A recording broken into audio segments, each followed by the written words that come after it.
Kkooti ewulira emisango egy'obulyake yayimbula minisita omubeezi ow'okuteekerateekera eggwanga Amos Lugoloobi ku kakalu kaayo oluvannyuma lw'okumala ennaku eziwerako ku meera eruzira ku misango egyekuusa ku kubulankanya amabaati agaali galina okutwalibwa e Kalamojja.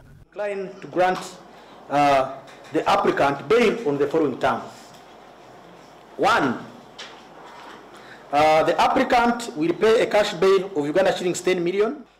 Lugoloobi ne baminisita bonna abagambibwa okwezza amabaati g'e Kalamojja abaayimbulwa ku kakalu ka kkooti okuli Mary Goretti Kitutu, Amos Lugoloobi ne Agnes Nandutu babadde mu butongole tebannaddamu kukola mirimu gyabwe mu lujjudde. Wabula minisita omubeezi ow'ebyensimbi Amos Lugoloobi akiguddeko mu Palamenti bw'ayimiridde okubaako by'annyonnyola ku kiki ekiremesezza embalirira y'omwaka ogujja okuggwa n'alemesebwa okwogera.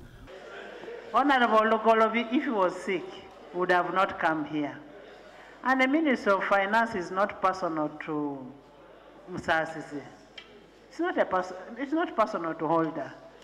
We have 5 ministers of finance.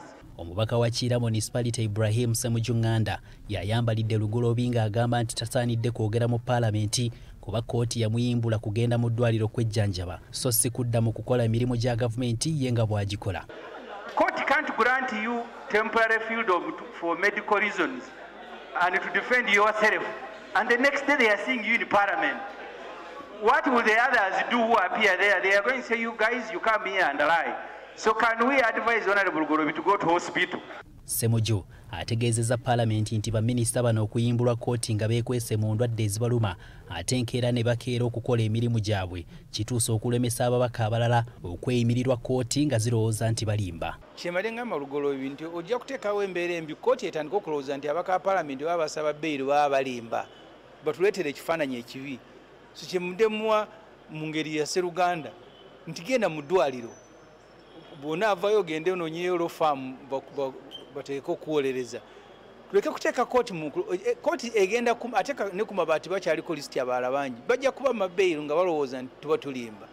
Ono agamba nti Lugoloobi avunaanibwa gavumenti gy'akolera nga nabwe ekyo tasobola kusituka kugyogerera okutuusa nga kkooti emwejjeerezza so nga bannayuganda basaana baweebwe ku kitiibwa kubanga omuntu avunaanibwa obulyake tasobola kutandika kutemaatema nsimbi z'eggwanga. Tosobola kuba ng'oli mu budget process ng'oli gavumenti nga minisita w'ebyensimbi wamuwaabira musango kwatagana kubba mabaati ate n'omutuma yabajja atandika okuleeta budget mu Parliament n'ogiwolereza. Eriya tetuwa abantu kitiibwa betukulembera nti gwe wenyini gwe gavumenti si muntu mulala naye gwe gavumenti gwe watute Lugoloobi mu kkooti ate kati omutumye kujja mu Parliament tuba tuli mu byakuzanya ate sifaamu zitwagala kubyetabamu. Ababaka bagamba nti baminisita ekiseera kituuse beekube mu kifuba baddeko ebbali okutuusa nga kkooti ebejjeerezza.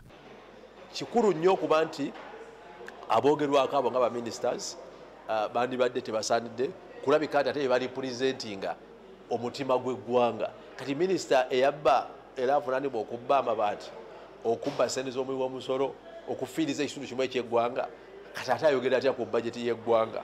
Ekinyusi n'abafandazi baba balaba nti ssente gye mugenda ozitwala abazisaba n'abakulembedde okuzisaba balyake era zirabika zigenda kubula. Hasif Sekiwunga, BBS Terefayina. Kale kulikayo nnyo Hasif